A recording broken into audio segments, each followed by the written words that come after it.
Hey guys, it's Destiny, and in today's video, I'm going to be making a tier list of all the 5 stars in Honkai Star Rail. I'll be giving reasons as to why they're S tier, A tier, B tier, whatever they may be, and I need also to do a quick disclaimer. This disclaimer is essentially that this tier list is based on my own opinions and just what I personally think these 5 stars rank. If you do disagree, that's completely fine, and let me know in the comments down below which ones you actually disagree with, since I would love to have a conversation about this.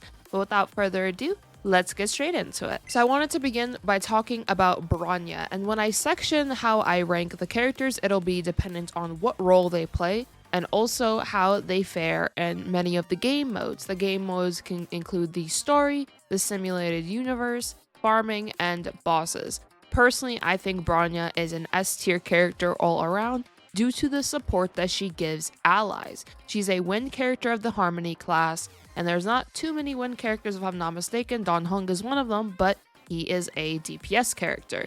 She's an amazing support since her skill is able to dispel a debuff from an ally, which basically means she gets rid of debuffs on the ally. She advances forward their actions by 100%, and she increases their damage by 36% for one turn.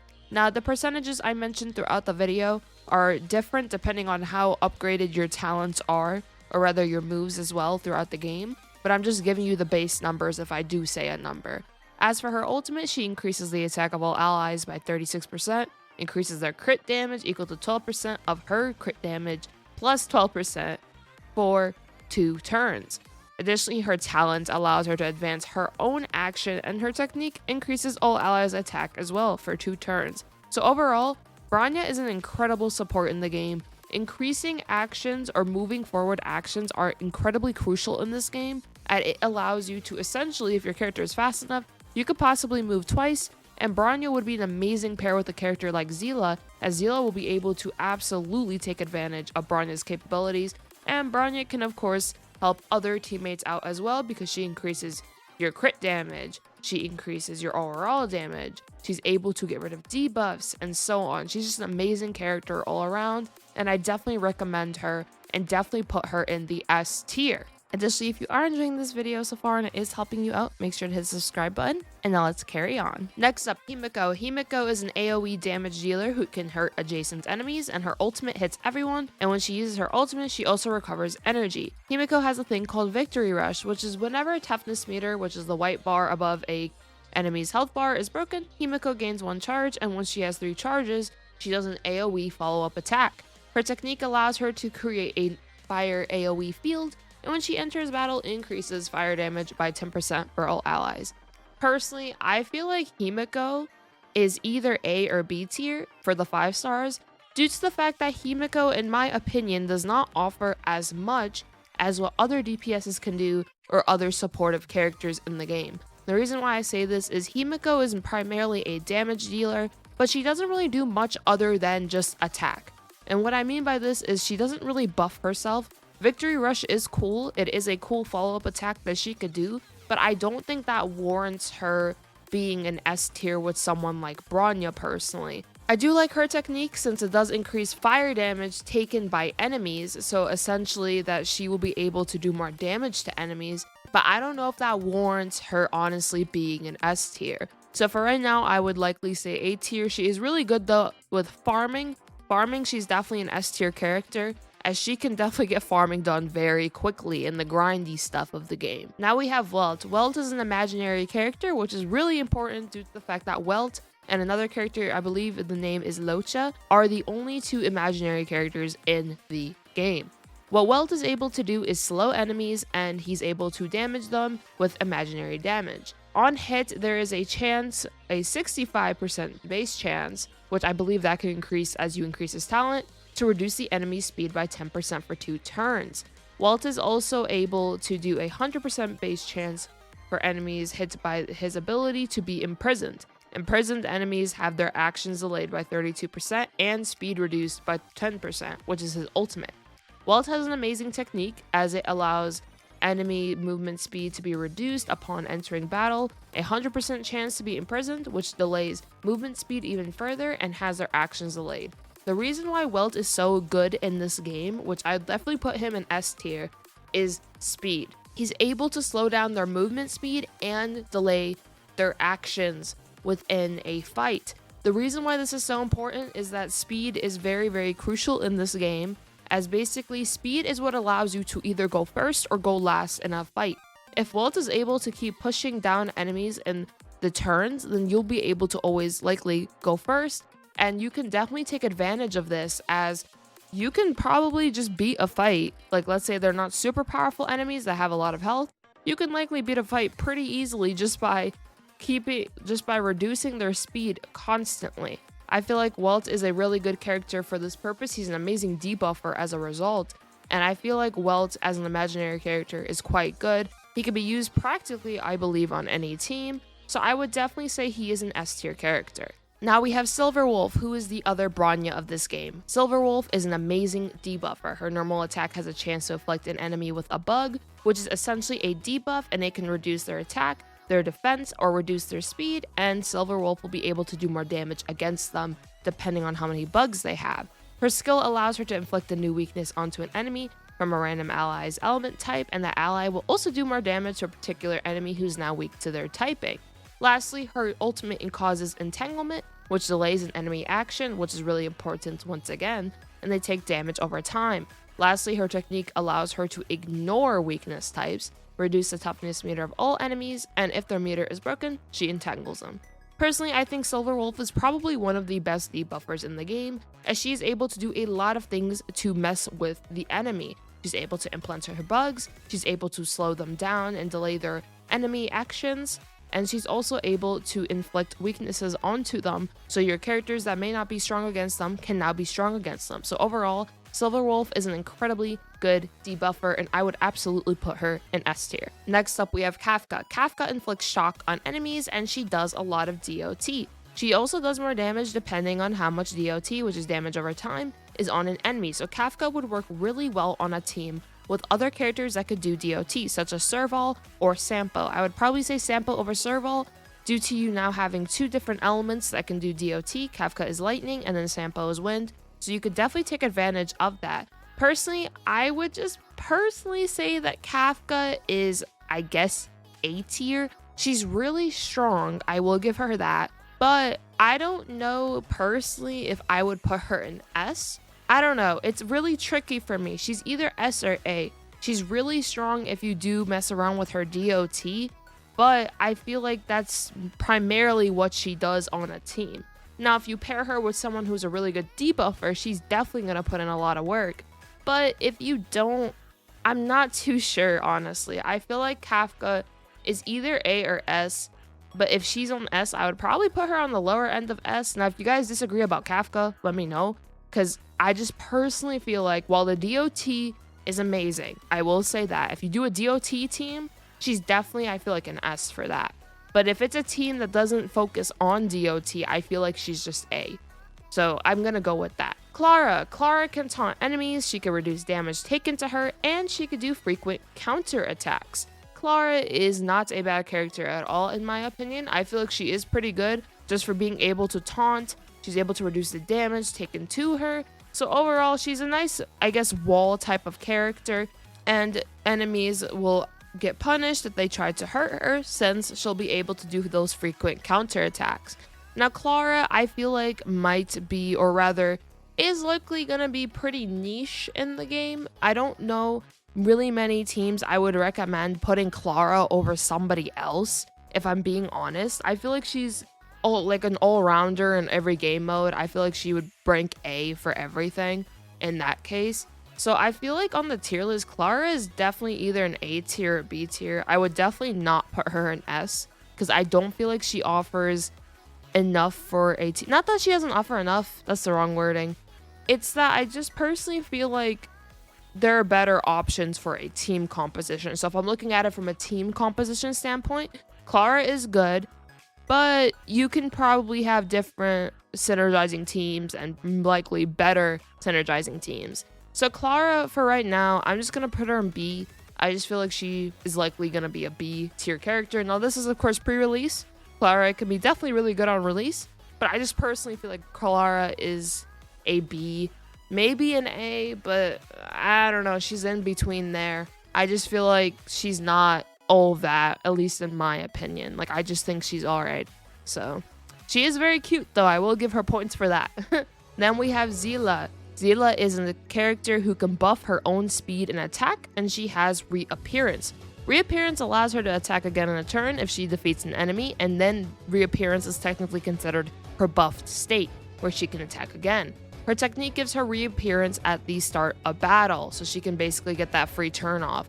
Now, Seele, in my opinion, is a very, very strong character, but her only downside is that she is very conditional. By this, I mean if you do not have mobs on the field, Seele doesn't really do much in the case of reappearance. Reappearance allows her to buff herself. I believe either her normal attack or her skill also buffs her speed, but as for just her raw power, she gets buffed when she has reappearance. So let's say you're fighting a boss and you can't do reappearance, I feel like she's not as good in comparison versus mobs. So Seele, in my opinion, is very conditional. So in that case, I would likely either put her in A or S. Damage-wise, I feel like she's S, but her conditionality, is that a word? I don't know. Her conditional self, just how she works in comparison to other DPSs, is more A for me, in my opinion. Now, if you guys disagree, let me know, but I feel like that conditional factor is definitely something you have to keep in mind when it comes to Seele. She's definitely still good, though. I will say that if you guys like Seele and you definitely want her, absolutely go for her. She's still a wonderful character, but I will say that I feel like her being conditional is a bit of a downside to her. Now, Gepard. Gepard deals ice damage equal to 100% of his attacks to a single enemy. He's able to also have a chance to freeze that enemy for a turn. While frozen, the enemy cannot take damage, and they will receive ice DOT equal to a percentage of his attack each turn. When he does an ultimate, he applies a shield to all allies, and then his talent allows him to res himself if he does get knocked out, and his technique applies shields to allies. Gepard is a really good shielder in the game. I would definitely say he is likely the better March 7th of the game, if I'm being honest. They're both ice and they both apply shields, but Gepard can get shields on everybody rather than March 7th going one by one.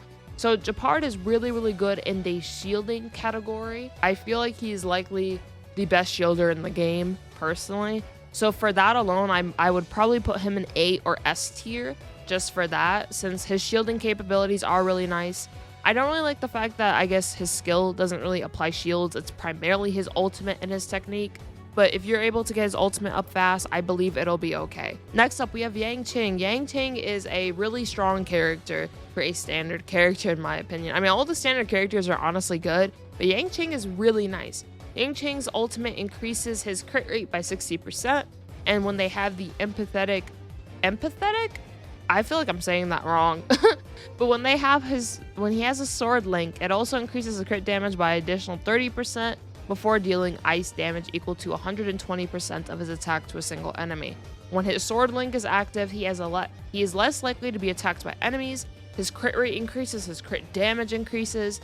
When he attacks an enemy, there is a fixed chance to do a follow-up attack, and he's also able to possibly freeze enemies. So that's really nice as well. Yanqing is really good because he is basically able to buff himself by a considerable amount, and he can also freeze. He could possibly do follow-up attacks. So as a DPS character, he's honestly incredible. I feel like he's really good, as most people I've seen who play with him, their ultimates almost always crit, and their ultimates always do a good amount, like a lot of damage. Not even a good amount of damage, a lot of damage. So I feel like Yanqing DPS wise, definitely A tier, because he's able to buff himself. He's able to basically non-aggro himself, I guess. So basically enemies won't attack him as much. I just feel like overall, amazing character. Luocha is really good as well, probably one of the best healers in the game in my opinion. He's also another imaginary character similarly to Welt, and essentially what he is able to do is get stacks of abyss flowers.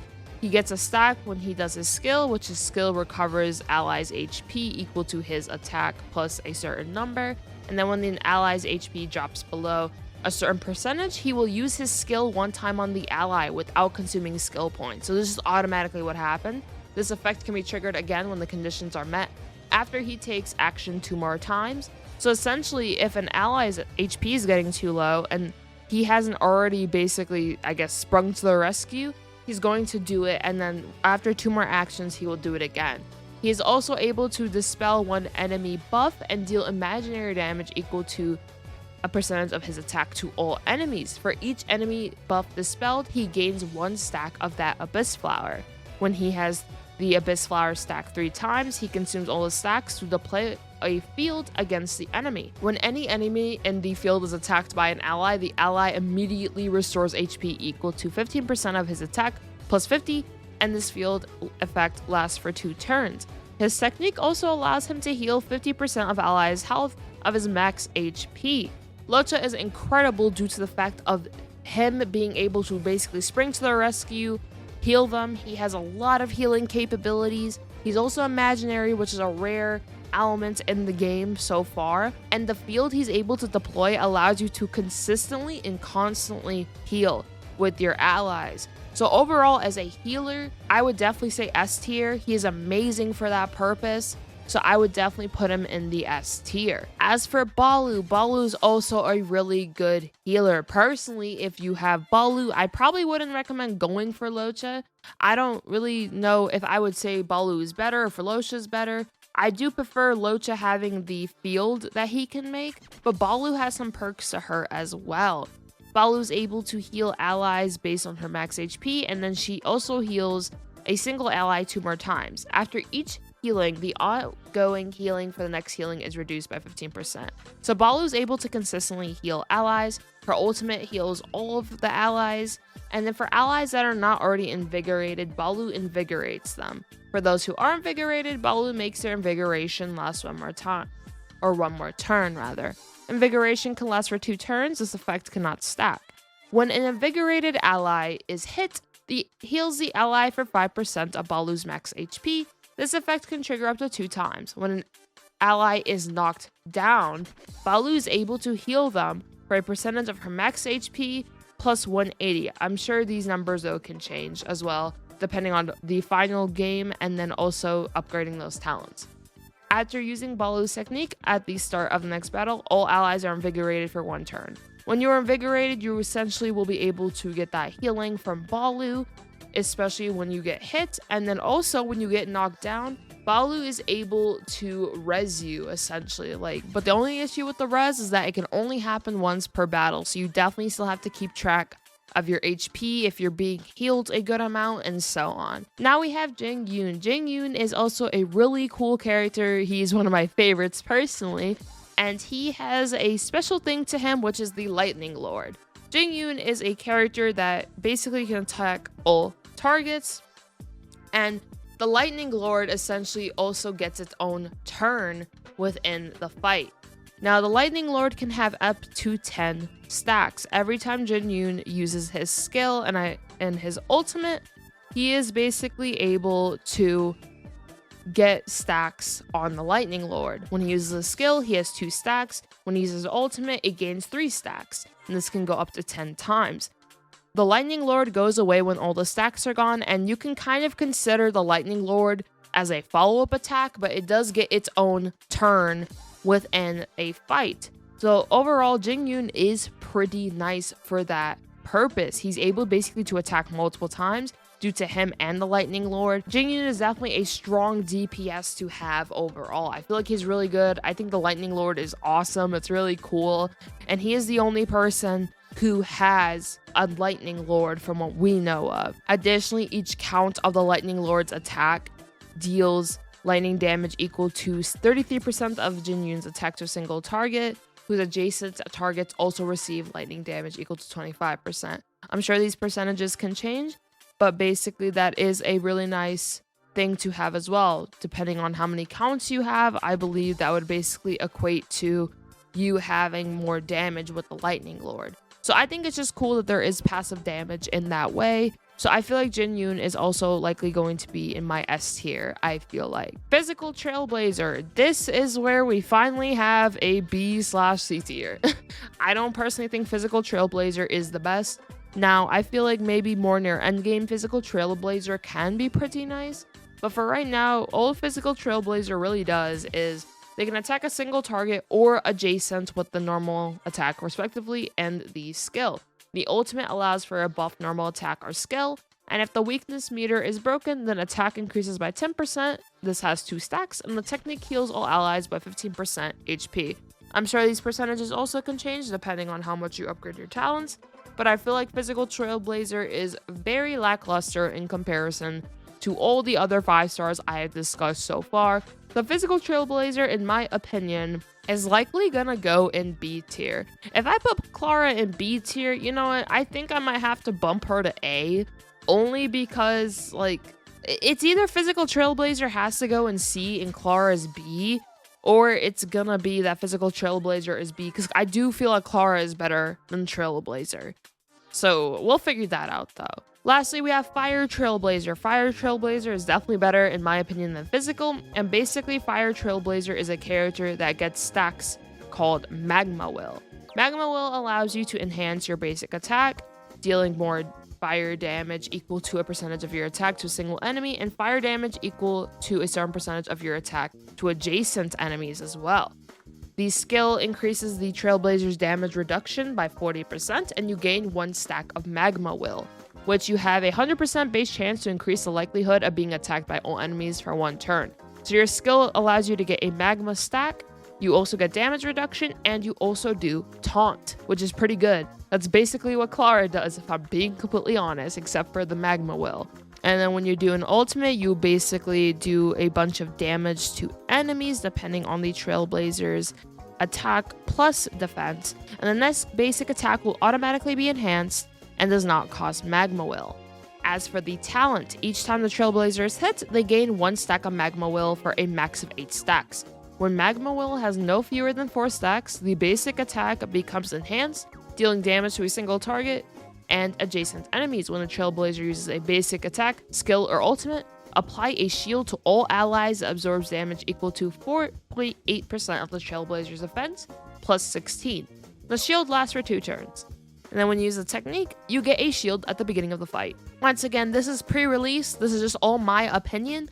It's just me based on reading their kits, watching their gameplay, or being able to play them myself, and so on. And at the end of the day, you should play what characters you like, as I feel like this game is not meant to be a meta chase. This game is meant to be fun. As a final message, when the game does come out, I hope all of you do play who you want, and don't just base who you use based on a tier list, because if you don't like the character, I wouldn't recommend you play them. I feel like you should only play the characters you like.